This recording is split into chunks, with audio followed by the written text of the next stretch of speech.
Prezados irmãos, a paz de nosso Senhor e Salvador Jesus Cristo. Estudo do livro de Tito. Utilizo nos estudos citações Bíblia Explicada, Bíblia de Genebra, Bíblia Anotada, Dicionário Almeida e Internet, sites Wikipédia e outros. Analiso o livro de Tito, Bíblia Sagrada, Novo Testamento. Uso por base a ferramenta 5W4H explicada neste canal, o pregador, na playlist chamada Apresentação, vídeo denominado Apresentação da ferramenta 5W4H. Observação: após este estudo, é imprescindível a leitura do livro de Tito. Análise do livro de Tito. O que significa o livro?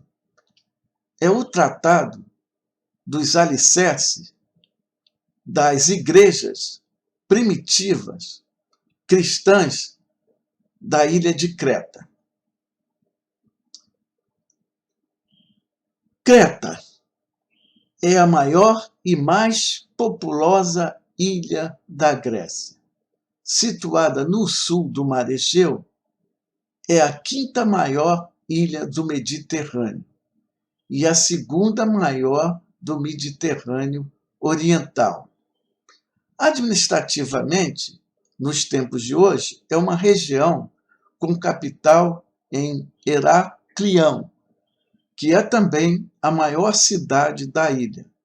Tem 8.336 quilômetros quadrados e, em 2017, tinha 632.674 habitantes. Quem escreveu o livro de Tito? O apóstolo Paulo, que antes de ser convertido se chamava Saulo.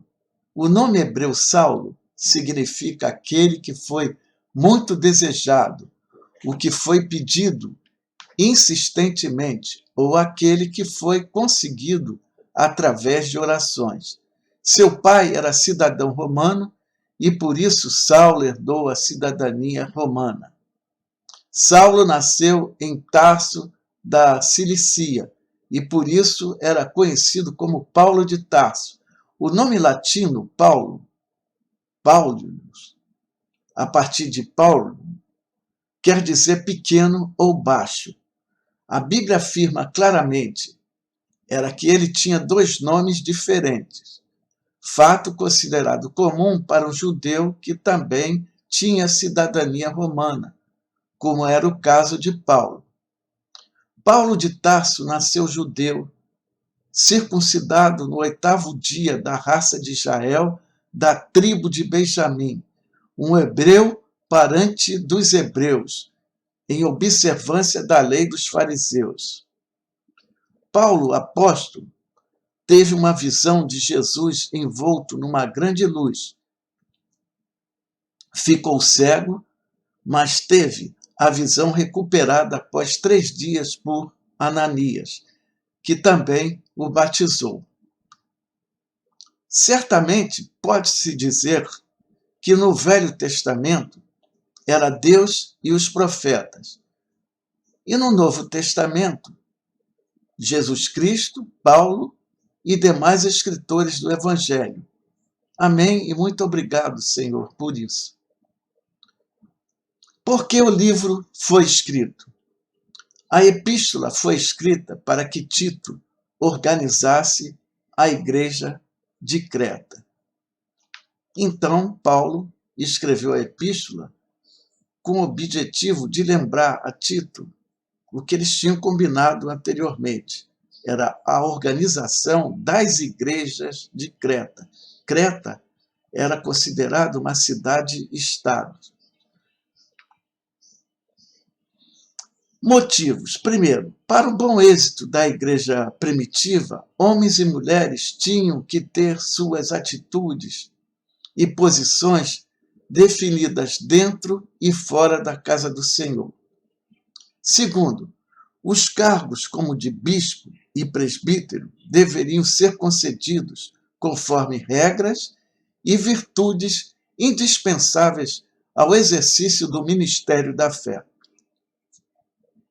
Terceiro, os mestres encorajariam outros na doutrina cristã e combateriam a doutrina judaico-cristã, inclusive os apócrifos, aplicada pelos falsos mestres.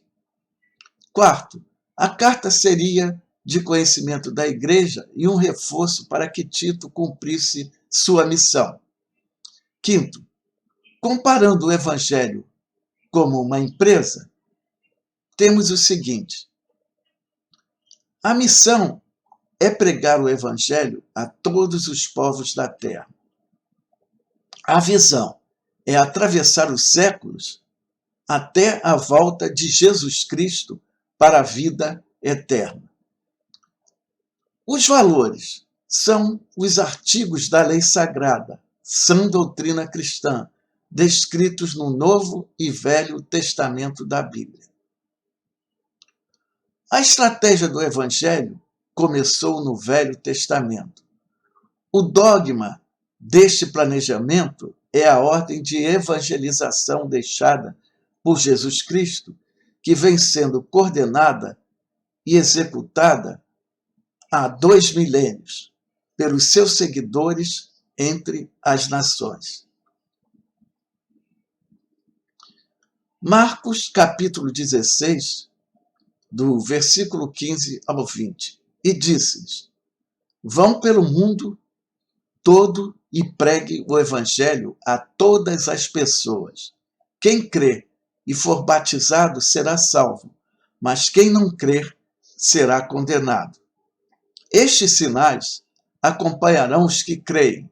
Em meu nome expulsarão demônios, falarão novas línguas, pegarão em serpentes, e se beberem algum veneno mortal, não lhes fará mal nenhum.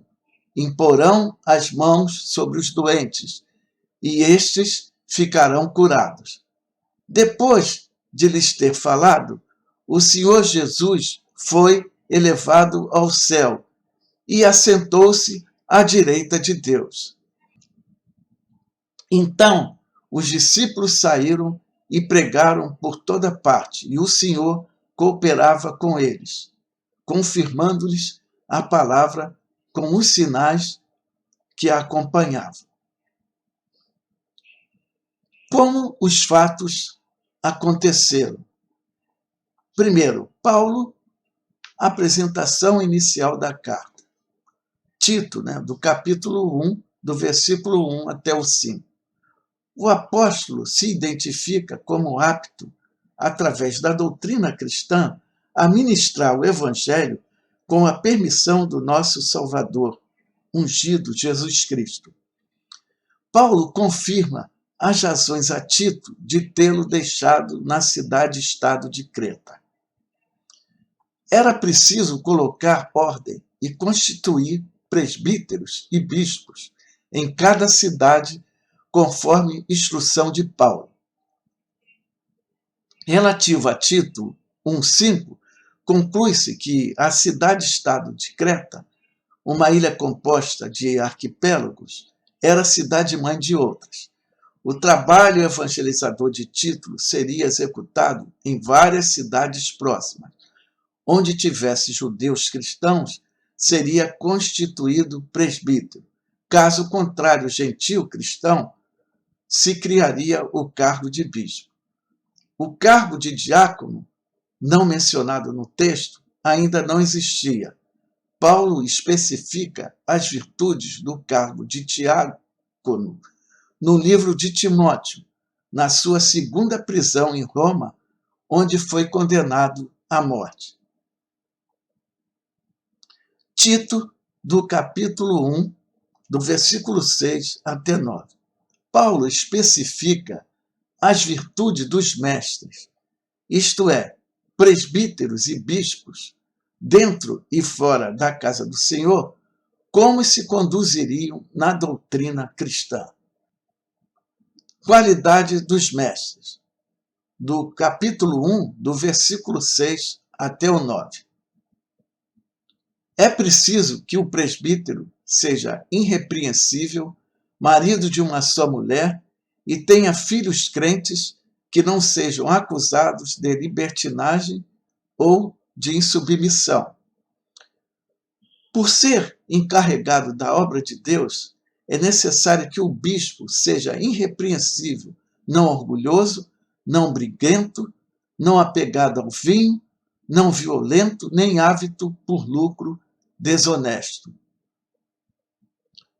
É preciso, porém, que ele seja hospitaleiro, amigo do bem, sensato, justo, consagrado, tenha domínio próprio.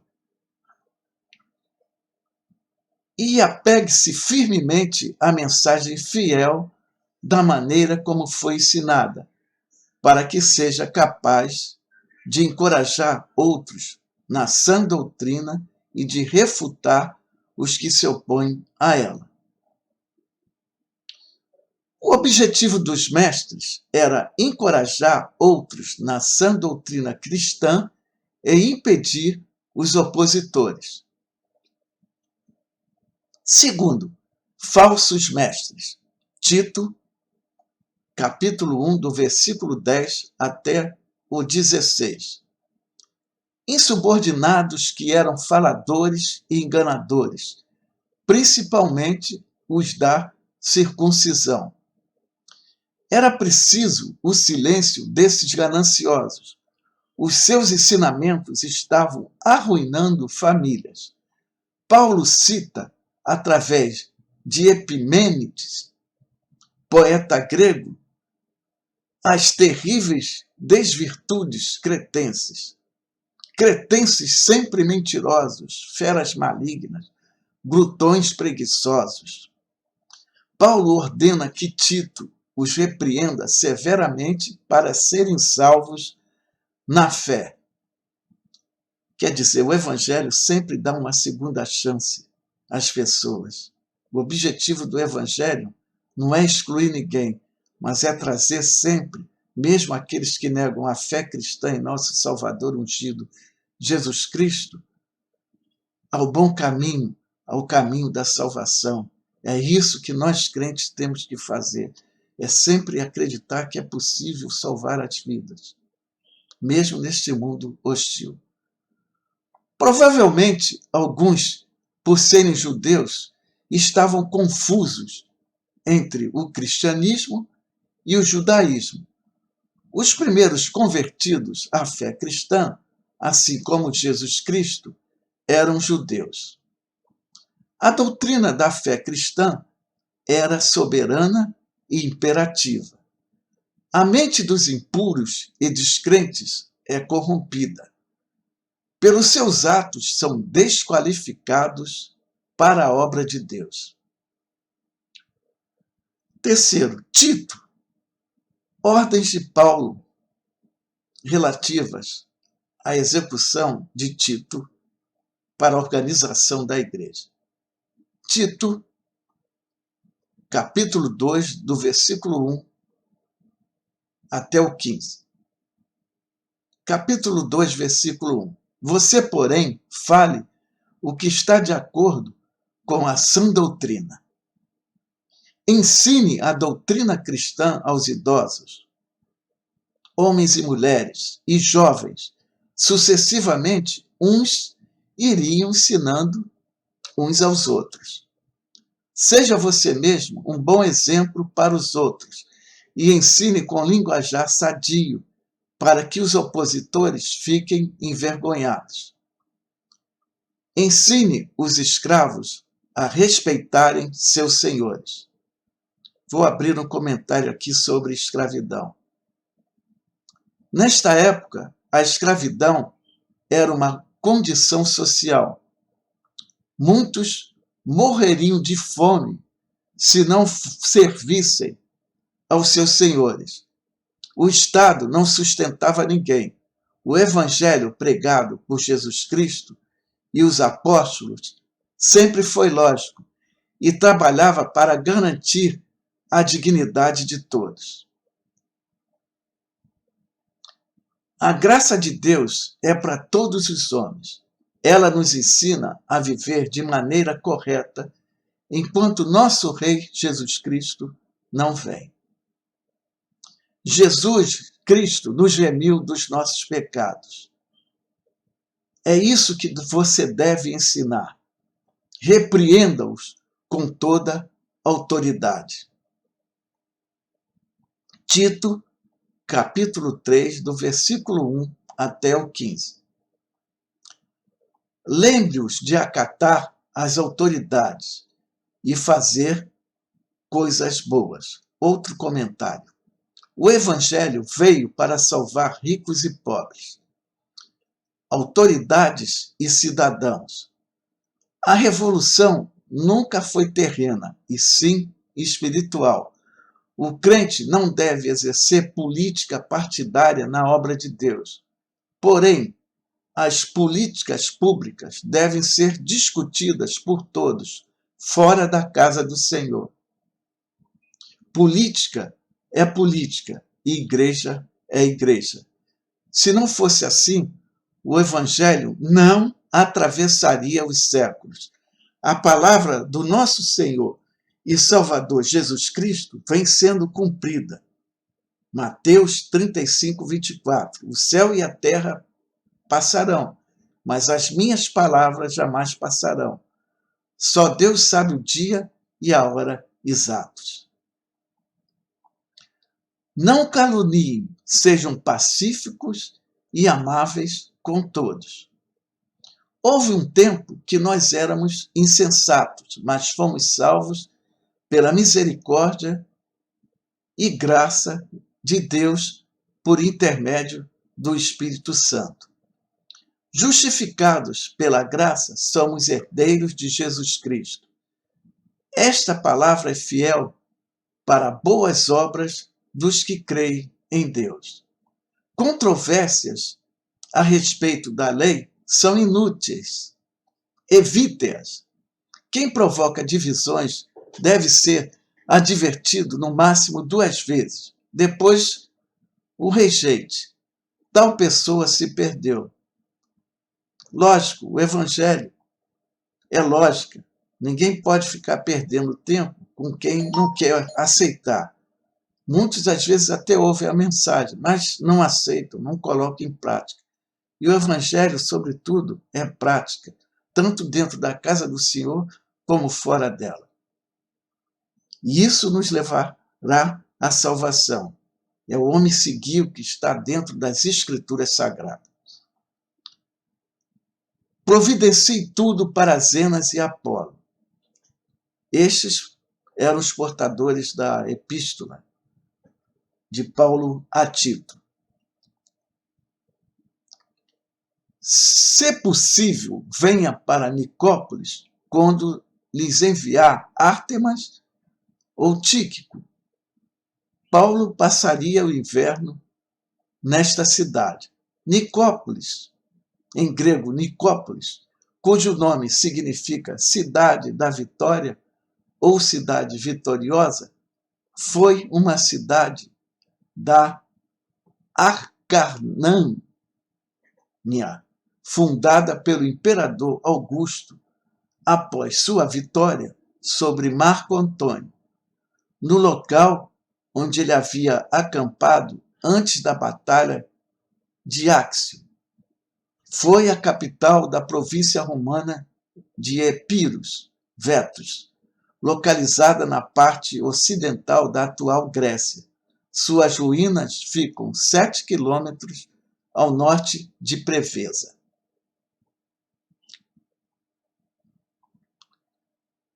Que os nossos aprendam boas ações.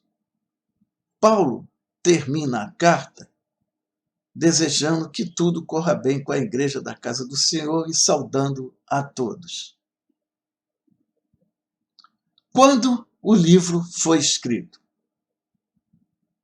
Data e ocasião. A epístola foi escrita provavelmente entre 62 a 64 depois de Cristo, quando Paulo estava na sua 4ª viagem missionária. Tito provavelmente acompanhou Paulo na 2ª, 3ª e quarta viagem missionária. Paulo partiu e incumbiu Tito de organizar a igreja e tratar com os falsos mestres. O gentio e grego Tito tinha a total confiança do apóstolo Paulo. Onde Paulo escreveu o livro? Paulo escreveu a Tito quando estava na Macedônia. Zenas e Apolo foram os portadores da carta. A Macedônia localizava-se no norte da Grécia. Quantos povos receberam a mensagem? Público-alvo: Tito e as igrejas das cidades de Creta. O nome Tito vem do latim Titus. O significado mais atribuído a Tito é respeitável, embora admita algumas outras acepções como honrado, venerável ou ainda o defensor.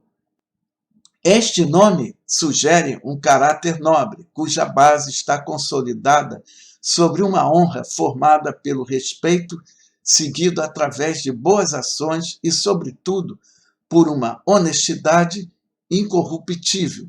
Tito era um grego que tinha a cidadania romana. De acordo com a tradição, Paulo ordenou Tito bispo de Cortina, em Creta. Ele teria morrido em 107 d.C., com 95 anos. Cortina era uma das cidades de Creta. Há relato que Tito morreu em Creta.